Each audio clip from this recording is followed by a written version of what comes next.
आज आपण घरातीलच 3 वस्तूंपासून अतिशय पौष्टिक अशी चिक्की बनवत आहोत. चिक्की चवीला खुटखुटीत आणि खुसखुशीत लागते आणि झटपट बनते. सध्या भरपूर प्रमाणात उपवास आहे, तर त्यासाठी तुम्ही या चिक्कीचा वापर ब्रेकफास्ट म्हणून करू शकता. तर आज आपण बनवतोय पीनट बटर चिक्की. नमस्कार, मी सुषमा. स्वागत आहे तुमचं आपल्या किचनमध्ये. सुरुवातीलाच एक निवेदन करते, माझ्या चॅनलला सबस्क्राईब करा आणि बेल आयकॉनला क्लिक करा, म्हणजे असे पारंपरिक पदार्थ तुम्हाला पाहता येतील. तर मी 1 वाटी शेंगदाणा घेतलेला आहे. तो वजनी प्रमाणात म्हणाला तर पाव किलो आहे आणि अगदी कमी गॅसवरती आपण खरपूस असा भाजून घेतलेला आहे. शेंगदाणा गार झाल्यानंतर त्याची अशी पूर्ण सालं काढून घ्यायची आहेत. सालं काढणं फार गरजेचं आहे.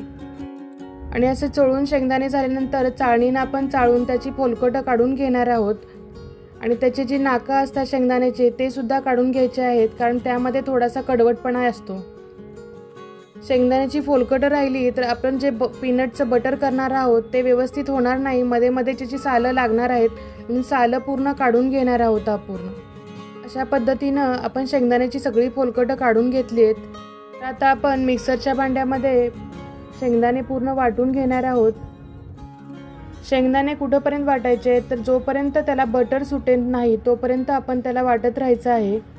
मध्ये मी कोणतंही बटर किंवा तेल किंवा तूप घातलेलं नाही, तरीसुद्धा ज्यावेळेला मी 2-3दा फिरवून घेतलं त्यावेळेला असं आपोआप त्याला बटर सुटलेलं आहे शेंगदाण्याला.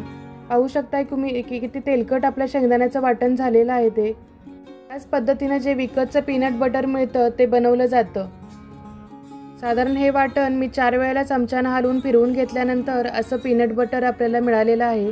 चला तर आपण चिक्की बनवायला घेऊया. त्यासाठी आपण कढईमध्ये 3 ते 4 चमचे तूप गरम करून घेतलंय.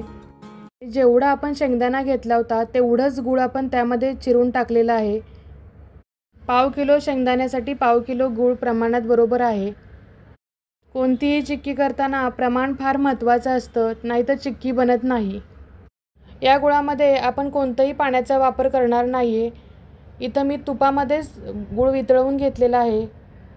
गूळ पूर्ण वितळला आणि थोडासा त्याला फेस सुटायला लागला की आपला पाक झाला म्हणायचा. पूर्ण पाक तयार करायचा नाही आहे. मग यामध्ये आपण सगळं आपलं शेंगदाण्याचं जे वाटण तयार केलं होतं ते आपण यामध्ये मिक्स करून घेणार आहोत. एकदा आपण शेंगदाण्याचं वाटण टाकलं की अगदी पटपट आपण ते मिक्स करून घ्यायचं आहे. चिक्की करताना सतत हलवत राहायचं आहे, नाहीतर खालून चिक्की लागू शकते. पाहू शकता आता आपल्या मिश्रणाला आता तेल सुटायला सुरुवात झालेली आहे. शेंगदाणा स्वतःचं तेल सोडायला सुरुवात करतो. मिश्रणाचा गोळा व्हायचा बाकी आहे, तोपर्यंत आपण एका ताटाला तूप लावून ठेवायचं आहे अगोदरच. या पद्धतीनं गोळा तयार झाला की आपलं समजायचं की आपलं मिश्रण तयार होत आलेलं आहे. एकत्र गोळा तयार होतो आणि असं बटर सोडायला सुरुवात करतं शेंगदाणा. फेस आला तरी घाबरायचं नाही. हे थंड झाल्यानंतर पूर्ण आटून जातं आणि त्याचमुळे आपली चिक्की अगदी खुसखुशीत होते. मिश्रण तयार झालेलं आहे, तर मी आता आपल्या ताटामध्ये काढून घेतलेलं आहे. आणि थापताना अजिबात हाताचा स्पर्श करायचा नाही. गूळ अगदी चटका लागतो. असं वाटीनं पूर्ण पसरवून घ्यायचं आहे. हे तुम्हाला असं वाटत असेल हे खूप तेलकट आहे, पण तेलकट नाही, हे शेंगदाण्याचंच तेल सोडलेलं आहे. त्यामुळंच आपली बर्फी अगदी खुसखुशीत आणि कुरकुरीत अशी होणार आहे.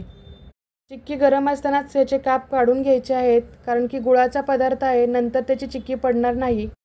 गुळाचा कोणताही पदार्थ सेट झाल्यानंतर त्याची चिक्की किंवा लाडू वळत नाहीत, त्यामुळे गरम असतानाच ते वळावे लागतात किंवा चिक्की पाडावी लागते. आणि त्यानंतर आपण सेट करायला ठेवणार आहोत. ही चिक्की अगदी झटपट मी 15 मिनिटात बनवलेली आहे. आता आपण गरम असतानाच त्यावरती डेकोरेशनसाठी मी बदाम आणि शेंगदाण्याचे काप लावणार आहे. तुम्हाला कोणतेही पाहिजे ते तुम्ही ड्रायफ्रूट्स लावू शकता. इथं शेंगदाण्याची चिक्की आहे म्हणून मी शेंगदाण्याचेच दाणे याच्यावरती चिकटवलेले आहेत. चिक्की सेट होण्यासाठी साधारण 30 ते 35 मिनटं लागतात. तर आता आपण सेट करायला ठेवूया थोडा वेळ चिक्की ही. गूळ आणि शेंगदाण्यामध्ये भरपूर प्रमाणात प्रोटीन आणि व्हिटॅमिनचं प्रमाण असतं, तर अशी शेंगदाण्याची चिक्की तुम्ही नक्की करून पहा. लहान मुलांनाच काय पण प्रौढांनाही आवडेल अशी ही चिक्की आहे. अतिशय टेस्टी लागते आणि खुसखुशीत आणि कुरकुरीत अशी लागते. झटपट आणि घरातीलच वस्तूंपासून आपण ही बनवलेली चिक्की आहे. सकाळच्या नाश्त्यासाठी किंवा संध्याकाळची न्याहारीसाठी तुम्ही या चिक्कीचा नक्की वापर करा. कधीही साखरेपेक्षा गूळ खाल्लेला कधीही चांगला, त्यामुळे गूळ शेंगदाणे खाणे एकत्र होत नाही. तर अशी चिक्की बनवून खाल्ली तर नक्कीच चांगली वाटेल. तर तुम्हाला ही पीनट बटर चिक्की आवडली असेल तर तुमच्या फ्रेंड सर्कलमध्ये नक्की शेअर करा आणि तुमची रेसिपी कशी झाली ते कमेंटमध्ये नक्की सांगा. परत भेटू अशाच नाविन्यपूर्ण पारंपरिक पदार्थासह. तुमचा वेळात वेळ काढून व्हिडिओ पाहिल्याबद्दल खूप खूप धन्यवाद. रेसिपी आवडल्यास नक्की शेअर करा, सबस्क्राईब करा, लाईक करा, कमेंट करा. धन्यवाद. जय हिंद, जय महाराष्ट्र.